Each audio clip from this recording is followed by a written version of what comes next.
You're listening to the Dungeons, Dragons, and Psychology Podcast.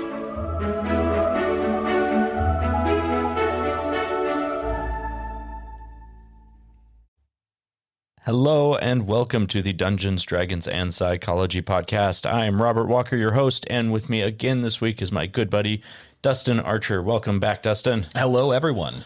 So last time we talked about building backwards, coming up with a big problem or a main idea where your campaign's going to end, and then jumping back to the beginning. And the reason we want to do that first is because today we're talking about foreshadowing. And in order to foreshadow properly from the beginning of your game, you have to have something that you're foreshadowing about. Exactly. So if you haven't checked out the episode on building backwards, I strongly recommend you check that one out first and then come back and check this one out. And we're going to get into it right now. Dustin, foreshadowing, what are some of your favorite moments of foreshadowing that have taken place in games you've been in? Oh my gosh, it's so hard because every good game is entirely a good game, really, because of the moments and the dramatic reveals that were possible because of foreshadowing. You put me on the spot here, though. I'm trying to think of a specific foreshadowing instance that. Well, you've definitely got some stuff going on in the game you're running right now. I know you've mentioned to me you foreshadowed some stuff early on that we don't know about. So spoil the game for me and tell me what my character needs to do. Oh, don't you wish? I put too much into it for just that. But well, I'll give you the example that's already started to be revealed. You know, at the very beginning of the game, there was a girl that went missing. Her parents murdered, and the city guard is perplexed. Well, that girl in this game I'm running in the Tola setting is incredibly instrumental to the overarching plot in a way that doesn't have any, there's no real foreshadowing of that other than this girl was kidnapped, apparently you've recently learned, and who kidnapped her and why is only just barely becoming revealed to the party. But as the story continues, you'll continue to realize her importance in the overarching story, why she was kidnapped, what they wanted out of her, and that kind of thing. I'm not going to spoil those for you now, but I will tell you that because in the session 1 of that game, I alluded to this girl and told this story when you guys didn't realize the importance, and now you're starting to realize, oh my gosh, this enemy's had her for at least 2 months. What have they done? What's been going on? You're invested. And now I can use that. And as the party learns her importance, she becomes a meaningful character, a meaningful NPC that isn't just discounted and dismissed. So in your opinion, how soon should foreshadowing begin? At the beginning of session 1, when the players are first introducing themselves and they're getting familiar, they're describing this is what my character looks like, they're establishing backstories, you are laying out the initial flavor of the campaign, the feel, the tone. I mean, you're basically in session 1 really revealing, is this a gothic horror campaign? Is this an urban adventure? Is this a wilderness, kind of a frontier type thing? When you're doing that is the perfect time to foreshadow because the party is very, very unlikely to know that's what you're doing. They're expecting you to be setting the tone, and you are. You're setting the tone of the campaign, giving them an idea of what to expect, but the best way you can blend in foreshadowing in those early times is to make it flavor, to describe things and settings that are going on in the world that seem innocuous. They seem like they're just part of the flavor, but like this girl getting kidnapped, realizing, yes, it led to the flavor that this is a bustling, exciting, crazy city, and no one can completely have their finger on exactly what's going on. That was the flavor I was trying to get across. But the fact that it was a foreshadowed plot element that would come up later, you had no way of knowing that at the beginning when you're so focused on what character am I playing? Let me develop a personality, maybe a voice, and interacting with the other players and kind of really feeling what we are as a party in the early days. Yes. So one of the things that I think early on can be a powerful tool of foreshadowing is anything that makes itself seem out of place.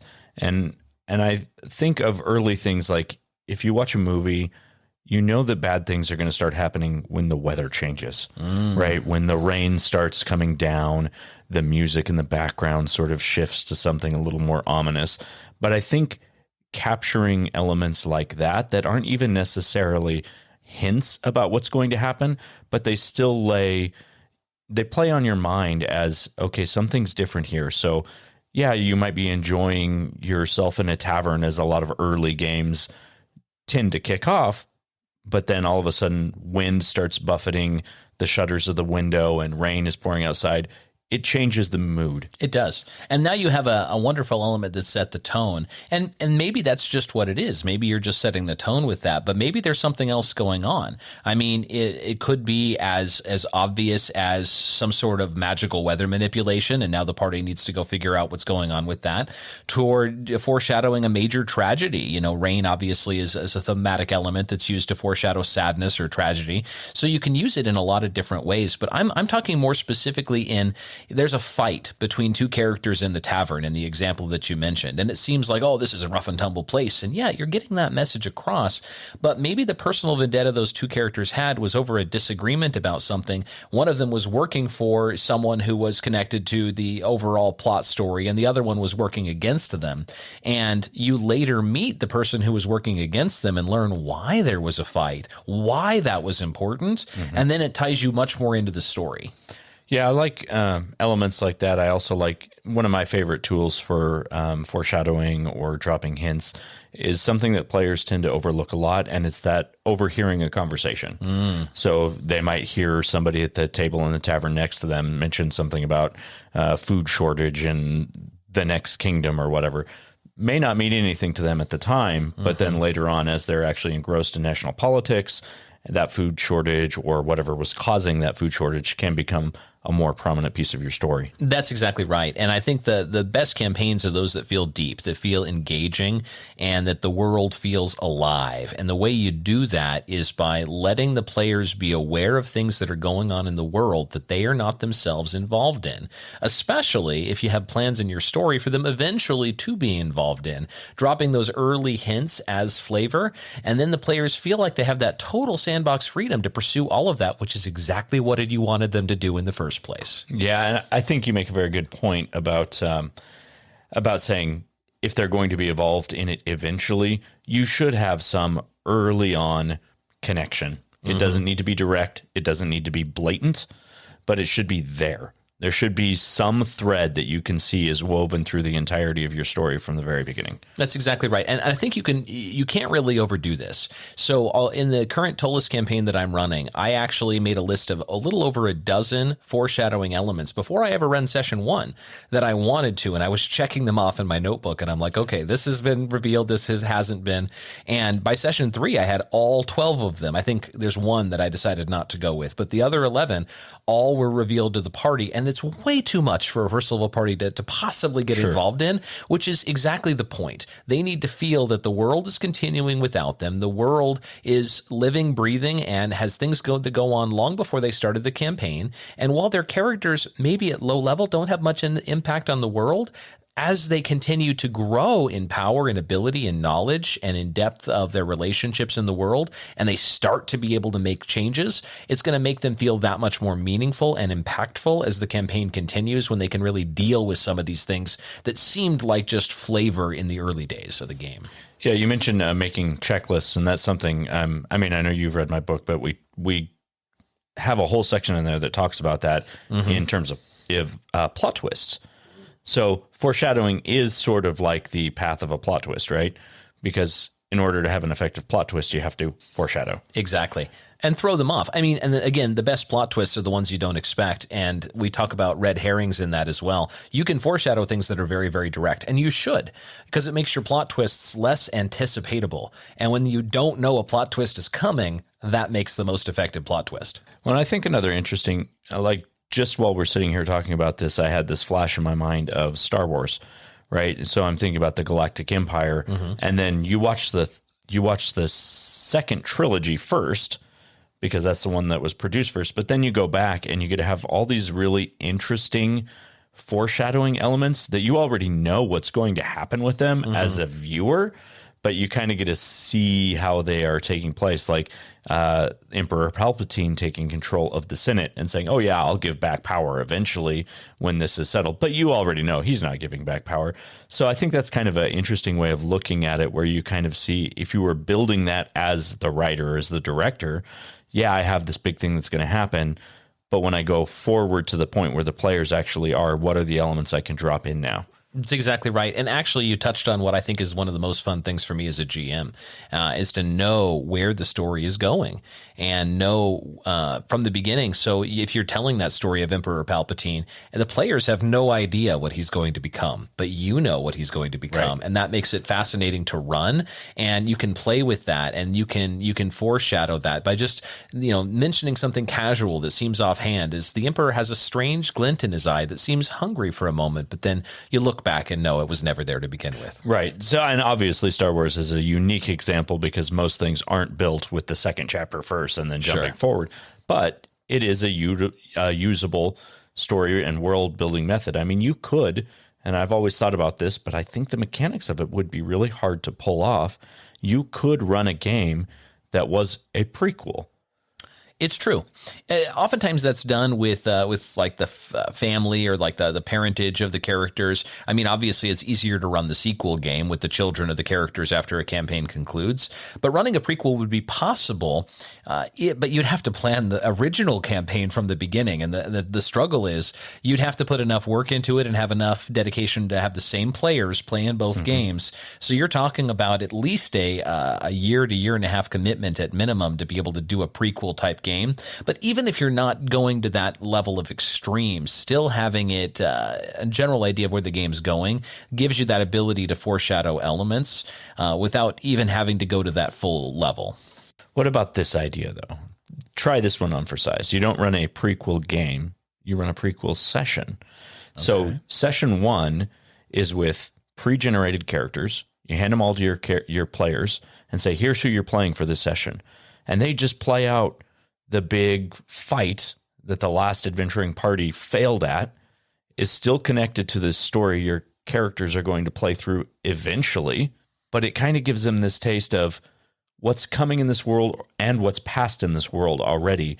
And this is where our characters are now jumping in with no idea of all of that, but your players have that a little bit. What I really like about that is that allows you to be very direct. The best foreshadowing generally is subtle, so you don't actually realize it's foreshadowing. But in that particular example, I mean, in your Star Wars example, obviously everyone knows by the time the first 3 episodes of Star Wars come out that Emperor Palpatine's the bad guy and he's going to become the emperor of the Empire. But the characters at that point don't know that. With a method like that, even an introductory session, in that example, you can be very direct and actually reveal things that the new characters don't know. Mm-hmm. But it's like looking behind the screen. That's an interesting way to give the players a taste of what it really is to be a GM and to write that story, because you can reveal some big secrets of the game, maybe not all of them, but some big secrets of where things are going to end up or what the real enemy is, but then make it clear to the players the characters don't know that, but the players will secretly be like, oh no, what's going to happen? Mm-hmm. So I think one thing that you and I both do when we run a game is we're very good at pulling things off the cuff, right? So players make a decision that's going to change the way that I had planned the game to go. That's fine. That's what they want to do. Let's go with it. Let's figure out a different way to navigate the path the way that I wanted to. Or if it doesn't work with my world anymore, then it changes. That's okay. What I think would be really fun in a scenario like that, where you have a whole session that's foreshadowing through characters that they're not actually playing, is you could actually then say, I'm not going to decide how this final confrontation is going to go until I see what they did in this first session. And then you can build your story based upon the results of how that goes. Right. And that honestly is one of the most fun for me of collaborative storytelling in general, even outside of a specific setup for a campaign like that. Not knowing how a fight's going to turn out, not knowing how a particular encounter is going to be resolved, not knowing what direction a player is going to choose. We have the flexibility between sessions to kind of design around player choice. And, you can generally lead the players where you're going with the foreshadowing elements, but the most fun is they're going to go the direction they want to. And the directions that they go, you can build around. And the directions they don't go, you can build around as well.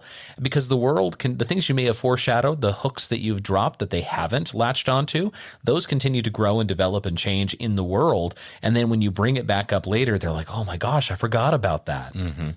So what about, here's another idea I just had, is how much fun would it be to build a game where all of the foreshadowing took place in the characters' backstories that they wrote themselves? So be if tough. you take their backstories and all the elements that they had in their backstories and then find a way to weave those into whatever your big problem is, so that from the very beginning, they have foreshadowing that goes back before they roll their dice the first time. Wow.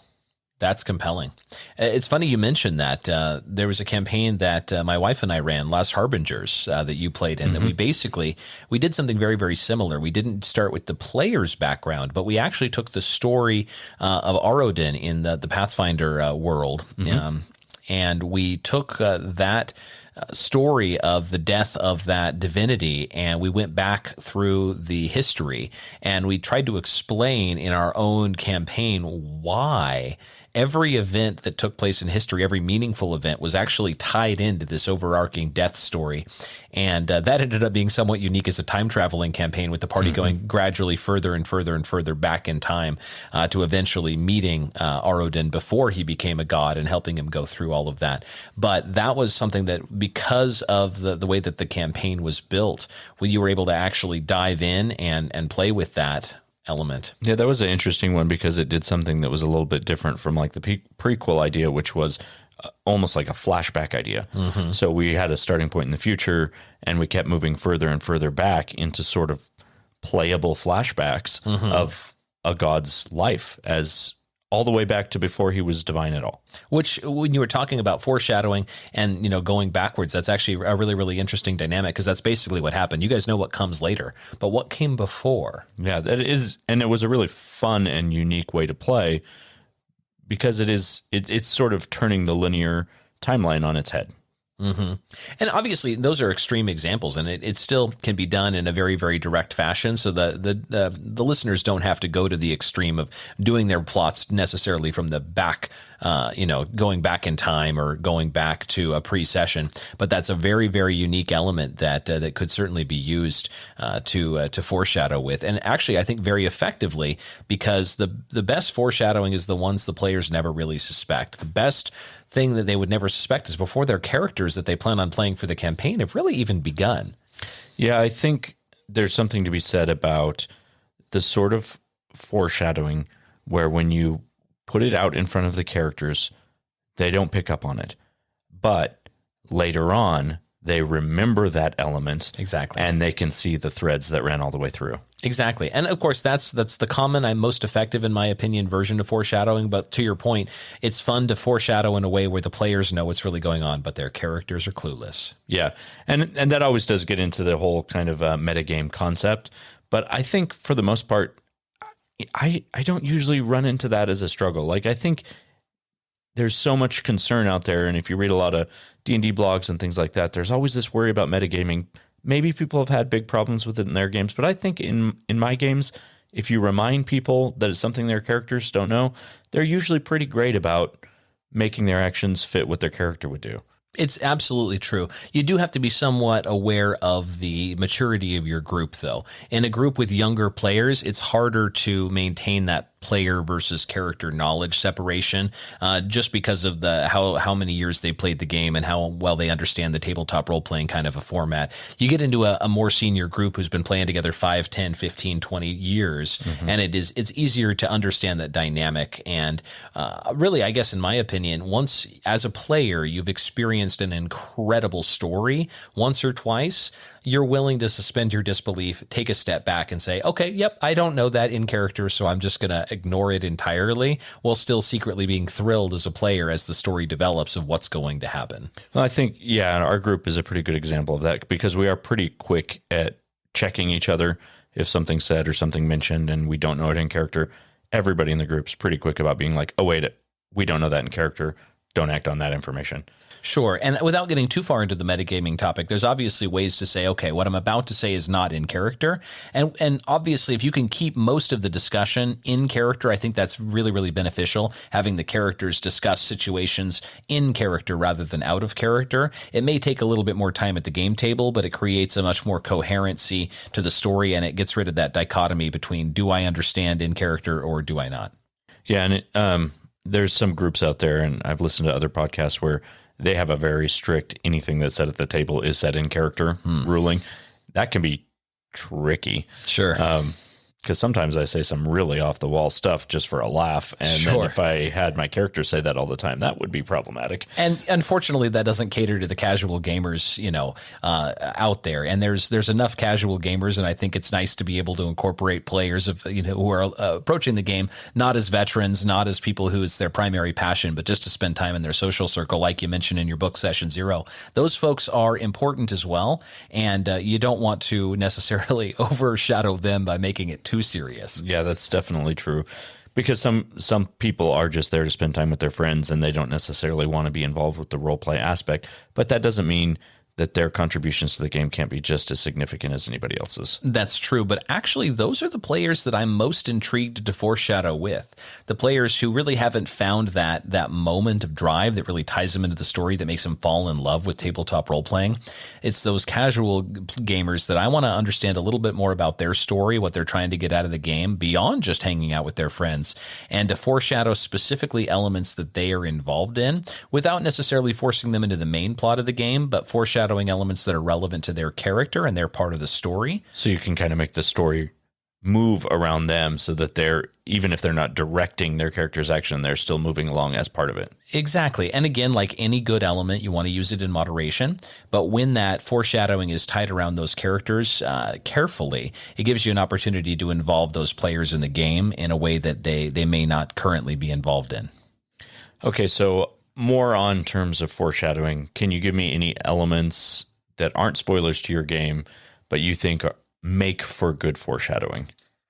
Oh my gosh, so many different things can be. I mean, anything is foreshadowing if the players don't know what's really going on. And if you're doing good narration, when you're setting a scene in a particular area and you don't explain the whys, which most of the time a good GM shouldn't explain, well, this is happening because of this. Mm-hmm. You don't need to explain why it's happening. Let the players speculate. That's part of the fun as being a player, is trying to figure it out, trying to figure out the whys. Just like in the real world, we don't really know why the people around us necessarily do the things they do, particularly as you get into the bigger scene, global events and stuff. We don't know the whys necessarily of the human decisions involved in that process. The characters typically aren't going to know, especially in the lower levels in the beginning there as well. So when you know where the overall story is heading, it is very, very easy to work backwards from how the decisions of the main plot are affecting the game. You got to look at the high level all the way down to the low level. So if someone is in power, is trying to achieve something dangerous or important, maybe they're going to muster the army.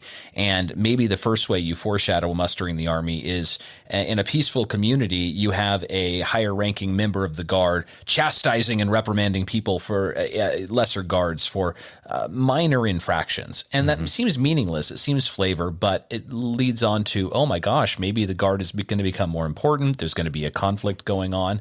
So the best foreshadowing is just you knowing what's happening and thinking about how the players are going to see those more wide sweeping events from a very, very, very narrow angle of view. So giving them the opportunity to see that without any explanation as to why it's going on. Yeah, I think what you said a few moments ago about giving them the what, but not giving them the why, is kind of the whole idea of foreshadowing, right? You're saying, oh, yes, the tavern looks particularly empty today and people are in a somber mood. You don't have to say why. Exactly. But there's definitely a mood shift there that they're not used to in game. Something is different. And the players have the opportunity to investigate that or not at their leisure. And if they decide not to investigate it, the reason it was somber that day remains the same. And their lack of investigation may cause things to happen in the same way them investigating would cause things to happen. And that just creates that greater depth of the world. At the end of the day, because you know where the story is heading, both in the individual chapter you may be telling as well as the overall campaign story, you can continue to tie in elements of how things that are not happening on stage with the PCs are being seen through the eyes of both, player characters and the other characters that exist in your world. And because they have that very, very narrow mind, it's not like every day is a bright, sunshiny day with nothing going on. It becomes a situation where there's a difference every day because things are actually changing in the world. And they can feel that the world truly is alive and breathing because of that. So I have to think of some of the best examples I've ever seen of really effectively played out foreshadowing elements. And I think in cinema, one of the best ones that's ever been done is in the movie The Sixth Sense, right? When you watch it all the way through the first time, maybe you've got this really spectacular foreshadowing brain and you figured out that he was dead, but I don't believe anybody who tells me that they figured it out before they saw it the first time unless they read a spoiler of it somewhere. Not a chance. But definitely when you go back and watch it the second time, you see all of those hints laid out before you, and they make so much sense. That's the kind of foreshadowing I want to see in a game, where you get to the end, you have the plot twist, and then you go, oh, wow, she was really having dinner with herself. He wasn't there having a conversation with her. That kind of thing. Exactly. And there's so many examples of that. I think Fight Club is another wonderful example of foreshadowing through that, where you don't actually realize that, you know, the main character, Tyler Durden, is both of the main characters the whole time. Right. And when you go through the story the first time, you're kind of confused. When it does a really, really good job of going back and showing you scenes that had happened and what was really going on in those scenes. But the cool thing about doing this in the element of a tabletop role-playing game is there's other players at the table. It's fun as a GM to be properly foreshadowing these elements, and then when the big reveals happen, be they a plot twist or just revealing things that are obvious, that should have been obvious, that the players didn't realize, it gives the players between sessions an opportunity to really engage with the campaign by discussing these ideas together back and forth. And it's like having a novel you both read and want to share it. But even the best novels I've ever read, I can spend 15 minutes talking to a friend about them. The best games I played in will go weeks without talking about anything else. That's true.